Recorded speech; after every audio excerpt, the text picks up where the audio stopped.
मेरे प्यारे भाइयों, चलिए अब हम लोग अगला थ्योरी देखते हैं मैट्रिक्स का, मल्टीप्लिकेशन ऑफ ए मैट्रिक्स। चलिए इसके बारे में सबसे पहले समझते हैं। आपको दो मैट्रिक्स देगा, मान लेते हैं पहला मैट्रिक्स कुछ दिया हुआ ये और दूसरा मैट्रिक्स दे दिया है ये। इनके गुणन के लिए ये ज़रूरी रहता है कि जैसे ये दे दिया पहला 2/3 का दे दिया, तब पहला मैट्रिक्स का जो भी कॉलम होना चाहिए, दो मैट्रिक्स के गुणन के लिए पहला मैट्रिक्स का कॉलम और दूसरा मैट्रिक्स का रो ये क्या होगा, सेम होने चाहिए, तो आपका मैट्रिक्स पॉसिबल होगा, नहीं तो पॉसिबल नहीं होगा। जैसे यहाँ इनका कॉलम 3 है तो ये तो 3 होगा, उसके बाद आपका ये इनका जो कॉलम है दूसरे मैट्रिक्स का कुछ भी रहे, इस बात से कोई फर्क नहीं पड़ने वाला। जैसे मान लीजिए 4 का, जब आपका पहले मैट्रिक्स का कॉलम और दूसरे मैट्रिक्स का रो बराबर होता है ना, तो ये मैट्रिक्स क्या हो जाता, पॉसिबल होता, वरना ये इस दोनों के बीच मल्टीप्लाई होगा ही नहीं। और पॉसिबल होने के बाद जो भी सेम रहता है वो कैंसिल आउट हो जाता, और जो मैट्रिक्स बनेगा वो मैट्रिक्स बनेगा 2/4 का। ये मैट्रिक्स कितना का बन जाएगा, 2/4 का। अब बात आती है किसी भी मैट्रिक्स को गुणा कैसे करें। गुणा करने के लिए आप एक बात को ध्यान लीजिए, मान लीजिए एक मैट्रिक्स ले लेते हैं 2 - 4 - 6 5, क्लियर हो गया। दूसरा मैट्रिक्स मान लेते हैं 1 0 0 8, हो गया। अब गुणा करते हैं, सबसे पहले इसको गुणा करेंगे तो ये हो जाएगा 2 - 4 - 6 + 5, और इसको गुणा करना है। अच्छा b कितना है, b है 1 0 0 8। जब दो मैट्रिक्स को गुणा करेंगे ना, एक बात को पहला ये ध्यान रखेंगे, पहला मैट्रिक्स का रो को देखेंगे, रो कौन है, ये मेरा ये रो है। पहला मैट्रिक्स के रो को उठा के दूसरे मैट्रिक्स के कॉलम में डालना है, और जो एलिमेंट जिस जगह पे जाएगा ना उस जगह पे मल्टीप्लाई करके उनको जोड़ देना है, क्लियर हो गया। और ये काम तब तक करेंगे जब तक दूसरे मैट्रिक्स का कॉलम क्या हो जाए, ख़त्म नहीं हो जाए। जैसे मान लीजिए ये एक लाठी की तरह होता, स्टिक रहता, इसको उठा के डालेंगे ना तो यहाँ देखिए इस पर आएगा, पहला मैट्रिक्स के रो को उठा के दूसरे मैट्रिक्स के कॉलम में डालना है। तो आप इमेज करिए, यदि इसको पकड़ के डालेंगे ना तो 2 जाएगा किसके पास, 1 के पास, -4 जाएगा 0 के पास, जाएगा कि नहीं जाएगा। और जो जिस जगह पे जाएगा ना उस जगह पे गुणा करके क्या कर देंगे, जोड़ देंगे। जैसे 2 जाएगा 1 के पास तो 2 × 1 हो जाएगा, क्लियर हो गया। अब प्लस ये हम -4 को गुणा करेंगे किससे, 0 से, तब इनका चिन्ह माइनस इनका चिन्ह प्लस, तो प्लस माइनस क्या होता है, माइनस हो जाएगा, तो 4 × कितना हो जाएगा, 0, क्लियर हो गया। उसी टाइप से चलिए फिर यहाँ देखिए सेकंड कॉलम तो बचा हो, और ये काम तब तक करेंगे जब तक दूसरे मैट्रिक्स का कॉलम ख़त्म नहीं हो जाता हो। जैसे पहले ही इनको उठा के सेकंड कॉलम में डालेंगे तो 2 जाएगा 0 के पास, तो 2 × 0 कितना हो जाएगा, 0, या इस टाइप से आप लिख सकते 2 × 0, इनका माइनस इनका प्लस, तो कितना हो जाएगा -4 × कितना हो जाएगा 8, क्लियर हो गया। चलिए अब ये काम ख़त्म हो गया, दूसरा मैट्रिक्स को तो छोड़ देंगे, दूसरा मैट्रिक्स का कॉलम क्या हो गया, इंड हो गया।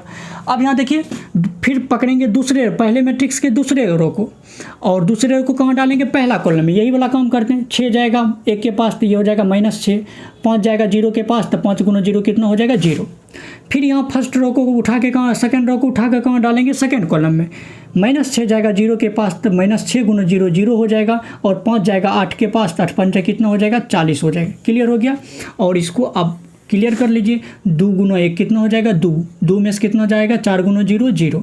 यहाँ देखिए 2 × 0 0 हो जाएगा, ये हो जाएगा 8 चौका 32, ये हो जाएगा -6 में 0 जोड़ेंगे कितना हो जाएगा, -6, और 0 में 40 जोड़िएगा कितना हो जाएगा, 40। और ये जो मैट्रिक्स होगा ये आपका 2 - 32, और ये हो जाएगा -6, और प्लस कितना हो जाएगा 40। आप मल्टीप्लाई सीख गए होंगे। चलिए अब यहाँ पर थोड़ा सा थ्योरी में देख लेते हैं। मान लीजिए A = AIJ और B = BJ के मैट्रिक्स दें। ये ध्यान रखना ना, पहले मैट्रिक्स का जो भी कॉलम होगा और दूसरे मैट्रिक्स का रो को सेम होनी चाहिए। यदि सेम होगा तो मल्टीप्लिकेशन पॉसिबल होगा, नहीं तो मल्टीप्लिकेशन पॉसिबल नहीं होगा। जैसे यहाँ देखिए A एक मैट्रिक्स है, B एक मैट्रिक्स है, दोनों को हम क्या कर दिए, दोनों को हम मल्टीप्लाई किए हैं। मल्टीप्लाई करेंगे तो इनका ऑर्डर m × n है, दूसरे का ऑर्डर कितना है, n × p है।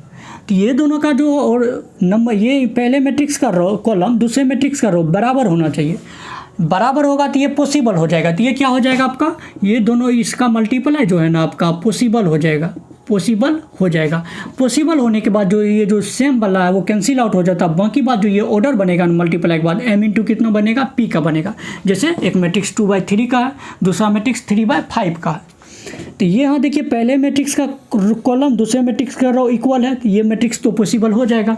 पॉसिबल होने के बाद कितनी ऑर्डर का बनेगा, तो 2/5 का बनेगा, तो 2/5 का। क्लियर हो गया।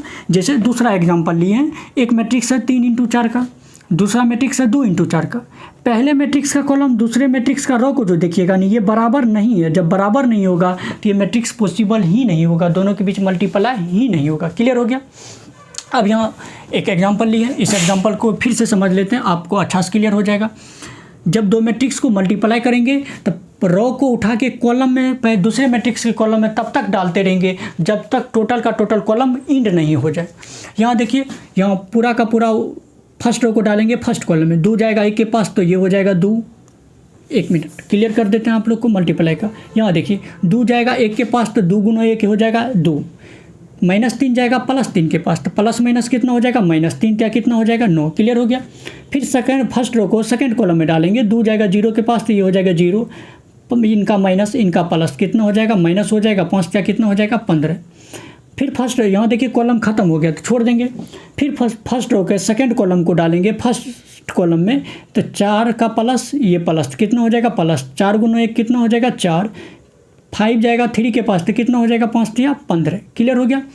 फिर आप ये ऐसा इमेज करिए कि सेकंड रो को सेकंड कॉलम में डालते हैं। यदि इसको उठा के डालेंगे ना तो 4 जाएगा 0 के पास, तो 0 हो जाएगा, और 5 जाएगा 5 के पास, तो कितना हो जाएगा 25 हो जाएगा। क्लियर हो गया। अब इसको क्लियर कर लीजिए। 2 में से 9 जाएगा -7, 0 में से 15 जाएगा तो ये हो जाएगा -15, ये हो जाएगा 19, और इनको जोड़िएगा तो 25।